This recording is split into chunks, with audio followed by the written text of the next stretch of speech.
Hi, my lovely listener. This is Veronique, your host.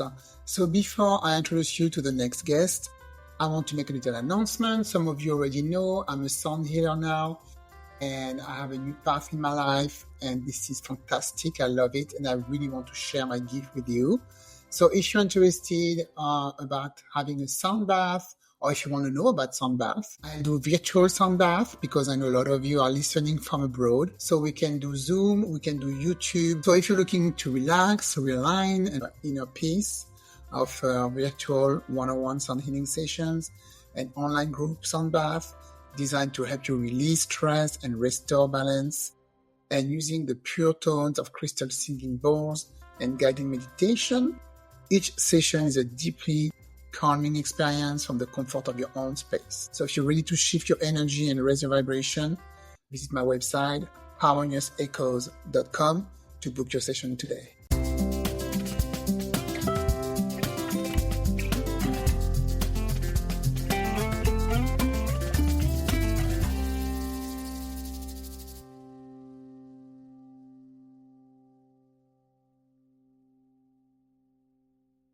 Today I speak with Eddie Stone.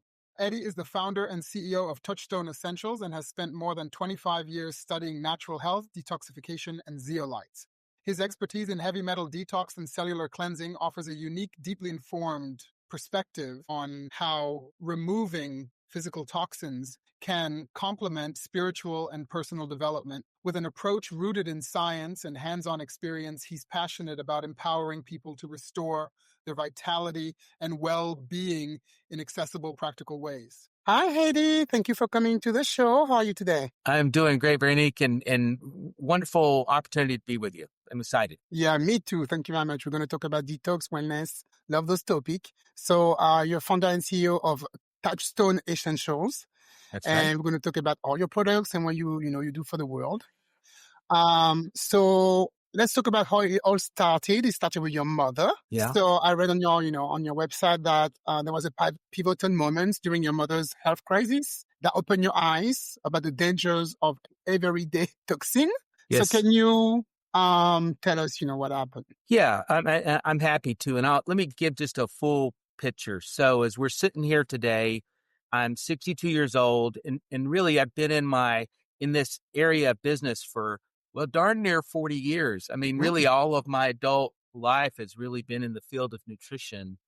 And I had, before my mom had a situation, I call it, I was involved in nutrition, mostly just from a sales standpoint. And I appreciated nutrition and supplements, but when you're in your mid 20s, you're kind of feel bulletproof in life, right? You don't yet kind of have those hard knocks, and you can kind of get away with eating anything you want and still feel pretty good the next day. Of course, that changes. At least it changed for me sometime in my 30s, right? Where now if I eat late at night, anyway, just more difficult. So I think everybody listening knows what I mean. Yeah. And my own personal interest was really heightened because I had a insurance exam for work, and my cholesterol and my triglycerides and my blood, they were all terrible. And it's mostly because of how I was eating and just how I was taking care of myself, which wasn't very good. And so it's kind of a wake up call. But then really what made it more serious was my mom, Judy, who's alive and well today, and healthy. So she recovered from this, but she spent a couple of years kind of wasting away in front of us. In our community in North Carolina where I live, pretty good doctors, and we have some university hospitals. And so for a couple of years, we cared her where we could, and no one could really tell us what was going on. And I mean, she was slowly slipping away, right? It was really kind of getting worrisome because she wasn't getting better. And it wasn't till we got a referral to a doctor that at least locally no one really knew about. So it was a bit of a risk to go see. But turned out this doctor was heavily involved in environmental toxins and the role that plays in your health, which wasn't a subject myself or my family or even our local medical community really talked about. Turns out she had had breast implants when she was younger, and she was having a really strong autoimmune response to those implants after probably 6-8 years. So it took a while. One of them, we believe, was seeping in, leaking into the tissue with some of the material in it. It was kind of breaking down. So once they were taken out, she went through a really serious and somewhat dangerous level of IV chelation, but she recovered. And so as a family, you're quite grateful and thankful, but also all of a sudden your awareness of these external things that you just don't think much about and the role they can play in your health. And so for me, I really started to think about, from everyday standpoint, whether it's volatile organics or things that come in your dry cleaning or PFASs that you find in nonstick cookware or stain resistant carpet, or when you fly on an airplane, flame retardant. I mean, there's just all these chemicals that you might not see them, might not think about them, odorless. You don't get a visual that really do play a role in your health. And then for some people, right, it's pretty serious. So they can have acute problems, skin issues, autoimmune issues like my mom had, even things much more seriously because they're hormonally disruptive. They can be neurotoxic. For other people, it's not as big a deal, but there is a cumulative impact over time, particularly how your body sequesters toxins that it doesn't know how to manage into the fat cells and other regions of the body. So I just began to realize that it's not just what you put in your body, right? Good, clean nutrition, things like that play a difference, but it's also what you're trying to get out or help to get out. And your body's got great pathways for this, right? There's wonderful, the body's, genius. But it was really a wake-up call for me. So as my career progressed, there's a couple of things that became important to me. One is to really give people tools to aid their own efforts, both habit-wise, but what they utilize from a supplement standpoint with detox, not the same as cleanse, but then also to think about good, clean nutrition, because I'm a big fan of supplements. I think they can kind of bridge a gap of where you are and where you want to be. But man, there's a lot of supplements out there. And in fact, I'm going to argue 99% of what's out there, it's manufactured like fast food. It isn't what people think.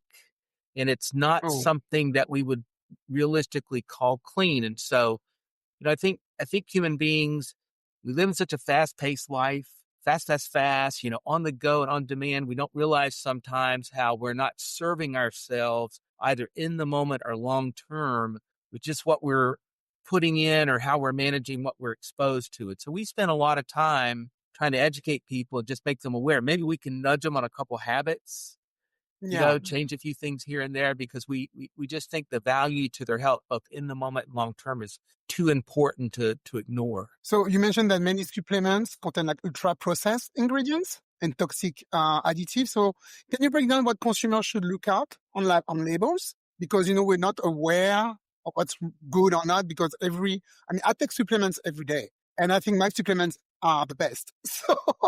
So what should I look at what should I be careful of on the labels? Well, I'll just give you a kind of a really simple idea. When you look at a label, if there are sort of words there that just don't seem familiar, that's the first caution, right?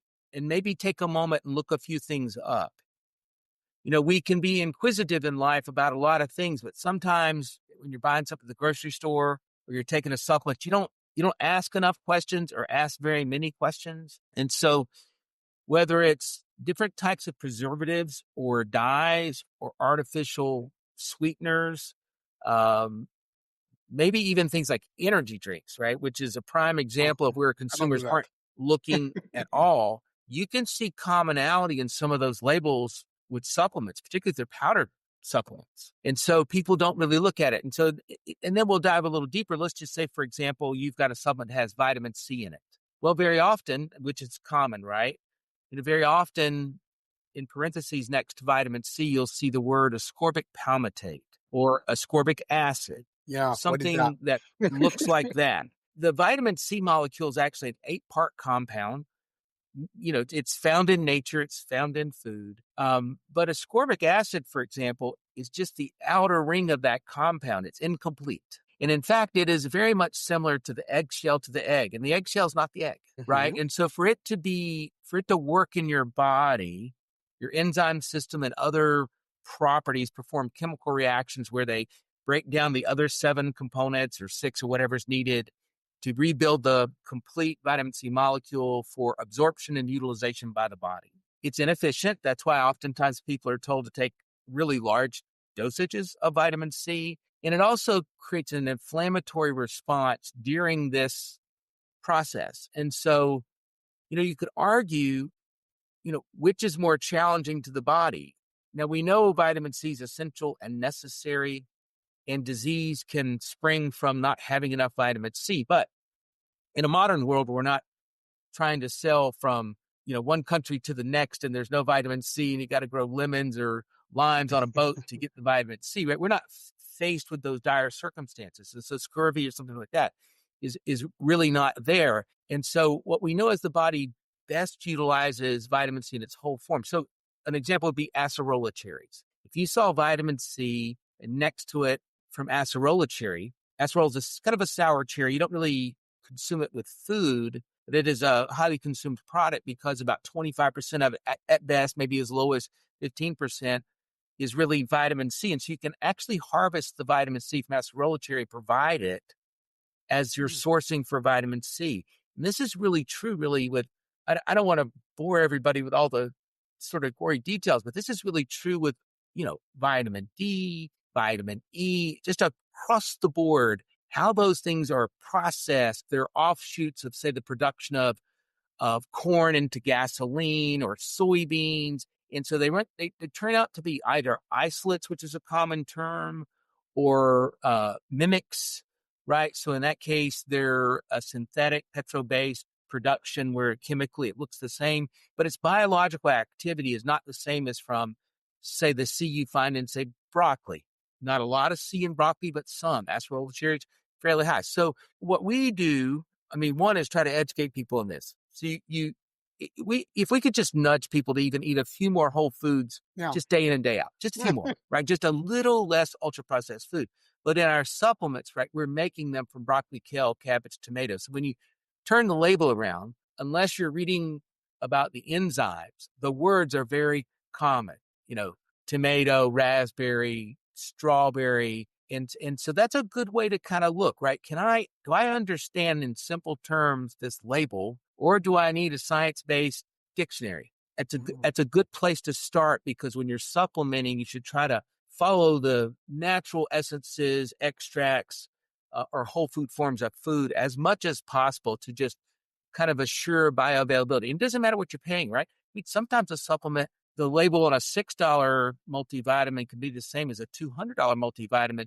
It's not very distinctive. It's just marketing differences. And so you can go back and look at all kinds of sourcing and where it comes from. And it's just an industry that, because of the lack of regulation, consumers often aren't getting sort of what they think from a sourcing standpoint, or even what the ingredients really are. So how did you approach formulating products centered around organic fruits, vegetables, and herb rather than synthetic, additives? As I grew up in the supplement industry, and I traveled to places where raw material was produced, such as Southeast Asia, and plenty of factories. So, I've kind of been all over the world in my career with this business, from looking at the farms, production facilities, manufacturing facilities. Just the whole range of things involved with bringing a supplement to market. I became more and more concerned that consumers, and what I was advocating for myself and my family, wasn't what we expected or wanted. And sometimes the more you know, the more concerned you can be. And so in 2010, I had a good career, a high-paying career in this industry, but I just decided I could no longer sort of operate with traditional sourcing, and I really did want to move to whole foods and organics. And so that really led to doing the work necessary to bring Touchstone Essentials to market in 2012. And what I have found is that oftentimes people with really great intentions, they just don't know about some of these details. And so we've made it our mission just to provide people with an education so that they have a chance to make an informed decision. If they decide they just want to do the same old, buy what they're buying, and that's perfectly fine, that's great.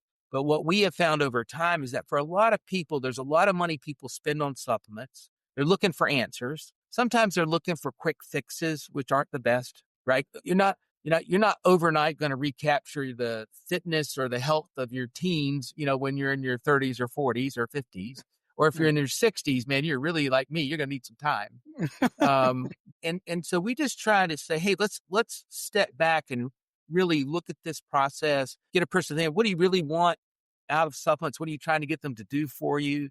And then let's focus on those areas and make incremental gains, incremental new habits. And it may be that a person just needs to move more, get a little exercise, or drink more water, or whatever it happens to be to get to their goals. And so we try to advocate a real holistic view of health. And if supplements are going to be a part of that, great. But that isn't always the answer for someone. Nice that. Something for me that really can tell me that it's organic or not and it's good or not is the way it becomes bad on the shelves.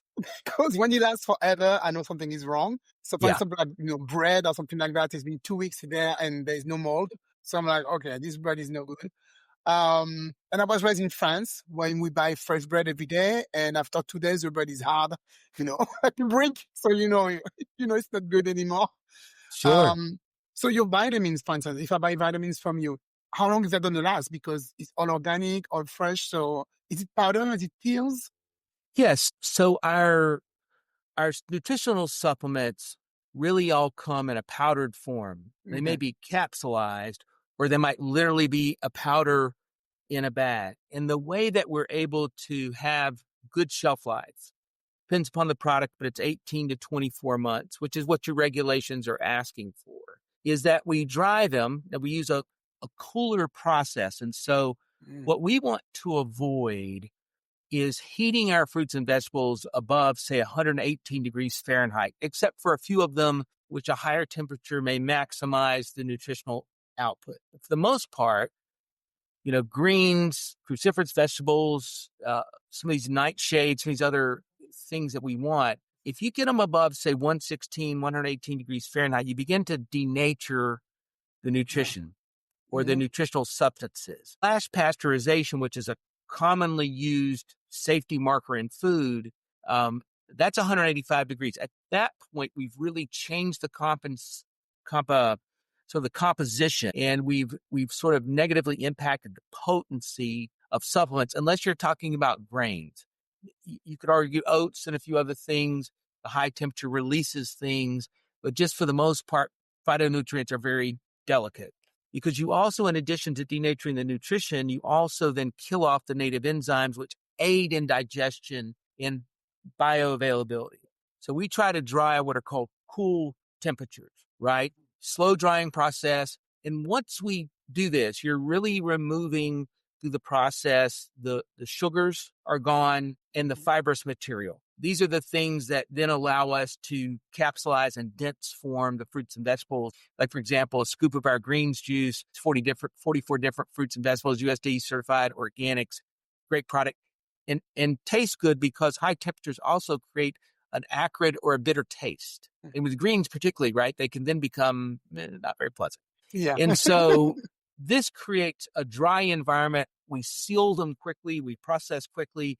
And so now you eliminate as much as possible any oxidation. And where things degrade over time with natural fruits and vegetables, such as bread, is oxidation. We're not using preservatives, so we have to really be cautious about that. We have deficits inside the product to absorb oxygen, but we're able to get a shelf life and a potency upon which product 18 to 24 months. But the truth is, we really want people to consume it much quicker than that. Yeah. So we have subscription programs for a monthly basis.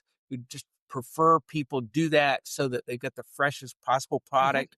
Our inventory control and shipping is in time, they call it. And so we're not, buying enough for 5 years. We buy enough bottles for 5 years and lids and labels. But these raw materials, we want them to be fresh. And so we're running purchase orders literally on a monthly basis to keep things as fresh as possible, because that's really what drives our business. We do some retarget advertising, but really it's the word of mouth reputation of the products that really is how we wind up on podcast or how we wind up, out in the community. We've got a number of influencers that found us through sort of word of mouth and reputation. And it's allowed us to grow into really a large global organization, because I'll be candid. When we first started, I thought this might just be a small boutique business. And we didn't know how many people had the same serious interest in supplements. But what we found is over time, it's almost been explosive because people have become more and more educated, and their willingness to spend the time, the mental energy to learn about what to put in their body and how best to take care of themselves has really gone up. I mean, I'm quite excited about where we're at today and the enthusiasm that consumers show towards really learning about their bodies and what they're doing. Maybe it's self-care is the term where people are kind of into that. And I know it's not, everybody can't do it because they have a deficit of time with family and work, but we just see this growing sort of army of people that are really dedicated to utilizing good products because of how it impacts their health today and tomorrow. And that excites us.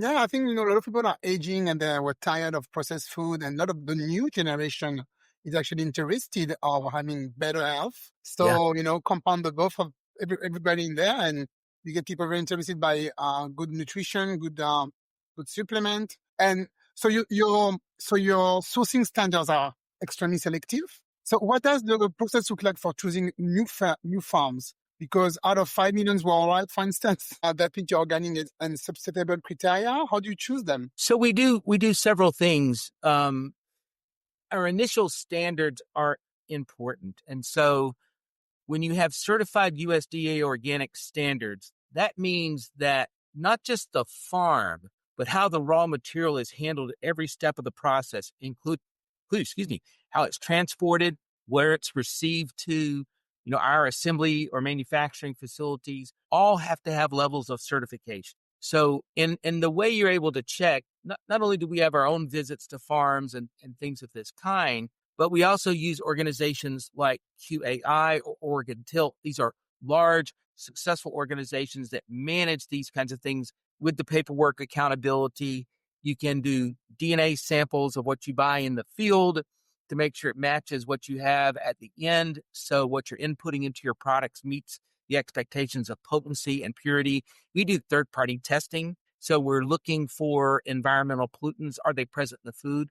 Some states like California, where you live, Prop 65 guidance gives you a tremendous amount of support in the standards that you're trying to establish for the products. And so there's a lot of things we can do in this regard. And then we also, as a company, we're B Corp certified. We're very proud of that. It's kind of third-party accountability on our practices, our statements, even how we treat our staff, right?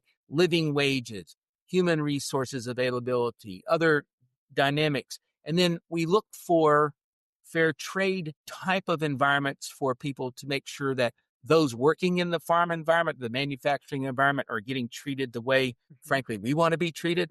And so we're trying to take this broad view, because what we want to do with the business we create is to create an economy that really supports growing and delivering the best of the best practices. I don't have my head in the sand. I realize that on a global scale, there's a role to be played by conventional farming, particularly if you're trying to deal with difficult, large population situations. But as a practice, everything we can do with our support of organic economies that can lead to more farmers adopting organic practices, more farmland being farmed with certifications of organic, then that's a role we can play to not just impact our business in this moment. In fact, that won't mean a lot in the moment, but it will lead to better outcomes in the future, higher levels of availabilities of crops, and just even more supply. And so we're just trying to take this long view that we participate not only with our own economics, right? We're a for-profit company. We need to earn a living doing this, but we can also create something that does more in the future, right? When I'm no longer in this chair, and hopefully somebody much younger is, sort of doing these things and just growing this dynamic so consumers have these choices. It's so good to hear that. Earlier you talk about detox, not cleansing. What's the difference? Because seriously, I don't know. For me, detox, cleansing is the same thing, but I noticed that you said, I'm talking about detox, not cleansing. What is the difference? For most people, right? I can't speak for everybody. For most people, when they hear the word cleanse, they think of a bowel cleanse, an enema. Maybe they think about prep for a medical treatment, right? Whatever that happens to be. Those can be herbal-based. Maybe it's a fast, juiced fast, where a person's going through a cleanse. They're generally talking about something, though, that's a cleanse to their digestive or bowel systems in some form or fashion. It's a loose term that people describe in different ways. Detox really speaks to looking at the levels of, say, heavy metals, cadmium, lead, mercury, whatever happens to be, or even exposures to volatile organics, PFASs, and looking at what can I do to support my body's native systems to get rid of those, right? Between your breath, your breathing, sweating, bowel movements, urinating, your lymphatic system. I mean, you've got a lot of systems in your body to support detox or getting rid of things. But in a modern world with 100,000+ man-made chemicals that, the body just didn't evolve to deal with. I mean, maybe it'll be evolved in 1,000+ years. I don't know. But, there's a lot of things that the body doesn't even know how to react to. So it creates inflammation. It may sequester it in the fat cells. We know that things like lead, let's just take lead, for example. Most listeners are going to know about things like Flint, Michigan, and the impact of lead in the drinking water on particularly children. But it isn't just cities; it's rural areas as well. It's exposures on farmland. It's non-discretionary how that works, and it's a neurotoxic substance that we know can impact negatively the IQ function, cognitive function of children, but also adults. At age 62, I was born in 1963, so I'm at the end of the baby boomer era, which is 46 to 64. There's a real problem for the baby boom generation because our exposure to lead was really at a whole different level than the prior generation or the generation after, for one simple reason: the burning of lead-based gasoline in automobiles. Automobiles into the 50s, well into the 60s and 70s, right? Early 70s. You've got more automobiles on the road sort of than ever in history before, and they're burning lead-based gasoline with very minor amounts of emission control. California, kind of the first place to even introduce this idea. And so that emissions was lead-based emissions, pervasive in the air, in the water, in the soil. And so my generation, the baby boomers, right, we just had this exposure. And unfortunately, the body doesn't just rid itself of lead very effectively. There's an accumulation, a buildup over time that can impact our immune system, hormonal function, central nervous system, just all these various issues. And it can also impact something called executive function.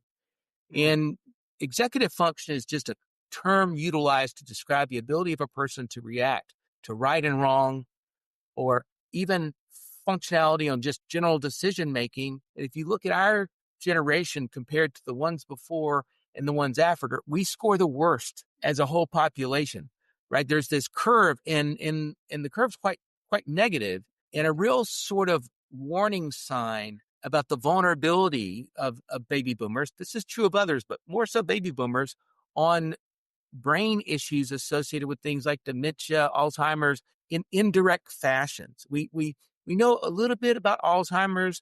We know a little bit about amyloid deposits, and that cardiovascular health seems to be one of this great determinants and or genetic factors, but the environmental exposures likewise play a role that we don't fully understand. And so it's not sexy to talk about. It's kind of like fiber. Fiber is not sexy to talk about, but if you want to lower your mortality, eat more fiber, get more fiber, right? You want to increase your vitality and impact mortality, limiting your exposure to heavy metals, environmental pollutants, and doing what you can to support how your body gets rid of them. It's not sexy, but that's how that works. I mean, sometimes we try to do also the right thing, and we hear that there's plastic in fish, stuff like that. So now I'm afraid to eat fish.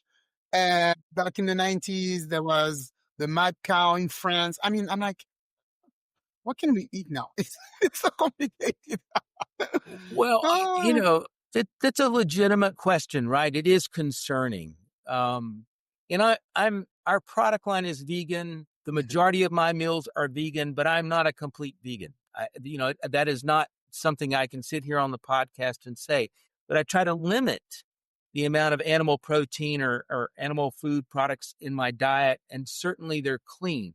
very conscientious of sourcing. But at the end of the day, I don't think we can totally isolate ourselves from, say, microplastics. Yeah. And Yeah. if I'm looking at the statistics as a 62-year-old male, I probably have between 3 and 5 grams of plastics in my brain, prostate, in my body, right? And by the time I get into my 70s, it's likely to be between 7 and 8. And if you look at here's one sourcing, all the clothing that's made from recycled plastics. Now, this is an irony. And we all have these synthetic clothing, right? It's around us all the time. And every time you put it in a dryer, it atomizes those plastics into such fine particles that they're easily breathed in. No. And so, we can what escape the heck, what the heck do we do? I know. Right.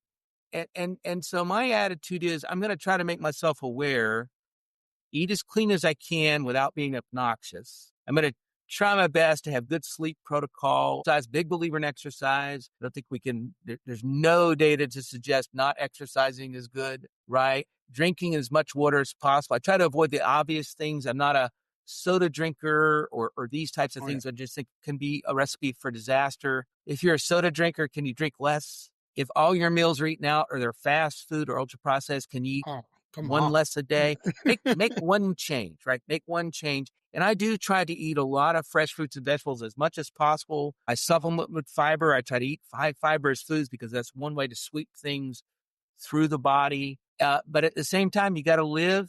You got to have a glass of wine on occasion and celebrate family and life and a little bit of cheese and a little bit of bread. But you can just try to do it wisely and maintain a level of moderation and educate yourself, right? So I don't think there's a complete answer because I don't think we can live in isolation. But you can use detox products. You can get more fiber. You can supplement wisely, and these things make a difference. Yeah, detox. What is your zeolite detox products? Because you talk about that, especially about that. That's it's really pure. So people can use this one if they want to do what exactly? They want to start detoxing? So zeolites are really an interesting mineral. It's a natural mineral that occurs when lava or playa lakes or ocean water, basically saline water, collides with lava or lava ash. They grow. And zeolites are not unique in terms of just we know about them. They've been around for thousands of years, hundreds of years in the food supply. They enjoy GRAS status by the USDA, which means they don't really have a contraindication, so it's safe for consumers to use. Particularly one type of zeolite called clenoptilolite, which is a sheet-like zeolite. This is what we use. We use it's mined here in the U.S. It's Prop 65 compliant out of the ground. If you looked at it under a microscope, it almost looks like Swiss cheese. It's got little cages and channels that have a negative charge. But that's really, it's genius. It's naturally formed. That negative charge, when you mill it properly, get it small enough. We have a nano-sized version for cell structure, and you treat it properly so it's bioavailable, but it's in the body and it comes in proximity to heavy metals, environmental pollutants. Even at like the angstrom level, it'll bind and even leap to the surface through what's called a zeta effect, almost like a snowball. And because zeolites are non-essential minerals, they process out of the body in 4 to 6 hours. So it's a really easy, gentle, brilliant way to detox, really far superior because it's specifics to, say, clay, charcoal, or anything else a person can look at in the natural realm. It's just really genius and fascinating. It's a very successful global product for us. We have 1 million+ bottles out in the marketplace, people successfully using it. Simple, it's odorless, tasteless, little spray bottle. Keep it in your pocket, your purse, briefcase, whatever, backpack, whatever it happens to be. And it's just a simple way to day in and day out help to manage exposures to heavy metals. And we don't think there's anything out there, either natural or synthetic, that includes synthetic zeolites, that really can perform the way that a properly prepared and sized, naturally mined clenoptilolite can perform it. So it's just a tremendous tool for people. You combine that with fiber, a lot of water, losing your breath with exercise, you're really making a big impact on how toxins are released and how your body functions and gets rid of toxins. Well, that was my last question I was going to ask you, for families who want to begin reducing that toxin load, that you just answer, what would be the first practical step they can take today? So I guess exercise, drink a lot of water, take some good vitamins. Yeah, What else? I do. Here's Mhm. advice I give people because I do get Less this all fast the food. time. Yeah, less fast food. People will say to me, Eddie, where do I start? I say, well, Mhm, first, just take a few moments and think, what do you want? What do you want that you don't have today? mhm. You don't sleep well, energy's down. Maybe you look in the mirror and you're not excited about what you see. What is it, right? There's something there that's kind of motivating you to engage intellectually, either with a conversation like this or an article in the paper, whatever it is, right? Really get honest with yourself what you want. Make it real simple. I want to have more energy in the day, sleep better, whatever it is. I want to lower my risk of heart disease, whatever it is. And then this is really important. How important is it to you? If you try to do a scale of 1 to 10 and say, how important is this to me? And your answer is something less than an 8, you're probably not going to do it because Yes. anything you do requires a little bit of change, and you might have to spend a couple bucks a day. And so people don't stick with stuff that they're not really committed to. And so I tell people all the time, don't buy anything, don't put anything on the shelf in your kitchen till you kind of know what you want and how committed you are. And then pick up 1 or 2 or 3 things, not 10. Yeah. And think about how it's going to fit in your day. You can do it in the morning, you can do it at lunch, and sort of see how it fits. Because I want people to do things that they can continue with. Your life is going down the highway, and this needs to merge in. I'm not big about all these wholesale changes at once because I think people struggle to keep up with that. And starting and stopping can erode a person's confidence and belief that they can make a difference in their life.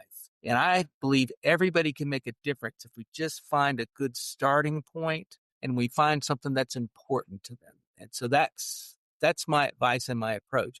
Our detox product, Pure Body Extra Strength, is probably as strong a place to begin as you can get. It's got a companion for the gut if people have gut issues called Pure Body Regular. And if a person's sort of like, I'm going to go all the way and do 3 things, our Super Green Juice Dreams product will serve you well, particularly at the holidays. And so those are sort of my approaches because I want people to begin the journey and still be on the journey Yeah. 3 months, 6 months, 9, 12, and for the rest of their life. Yeah. Start small, right? Not Start do small. everything at the same time because it can get overwhelmed. Yeah. A little pebble tossed into the water creates a ripple all around.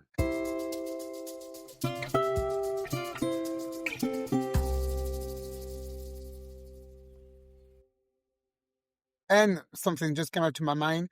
I take medication for blood pressure, so those supplements won't interfere. I mean, you're not a doctor, so I don't know if you know, but Yeah, I'm not a doctor, but they have no contraindications okay, that's what I have to as do. described by regulators. So, Okay. if a person is taking medication that really requires some attention to a really special diet, Mhm. they should continue to do that and look at things closely. Yeah. Yeah. Okay. Great. So before we go, do you have maybe a little special for our listeners that you can Ye- offer for your products because your products are good. So I'm sure Yeah, they want to test them. we do. We really, when we have a chance to meet new people and new audiences, we like to give them, something as a token of our respect. And so we'll get you a link to put in your show notes that can provide as much as $50 off a first order. Nice. Everything's unconditionally money back guaranteed. We have I think 60,000+ 5-star reviews. We've been around a long time. We have good ratings. And so Mhm. we, once we start a customer relationship with someone, we want to keep it. Okay. And so we'll get that for your show notes, and I won't be shy about inviting people to try us out. Great. Thank you very much, Eddie. Yeah. So I can't wait to add everything in the show notes. And thank you for coming. Thank you for giving us all this information. I mean, personally, I just learned a lot today. Thank you. And I'm very happy about that. I like this kind of topic. And I thank you again for helping everybody in the world. Yeah. Thank you for having me.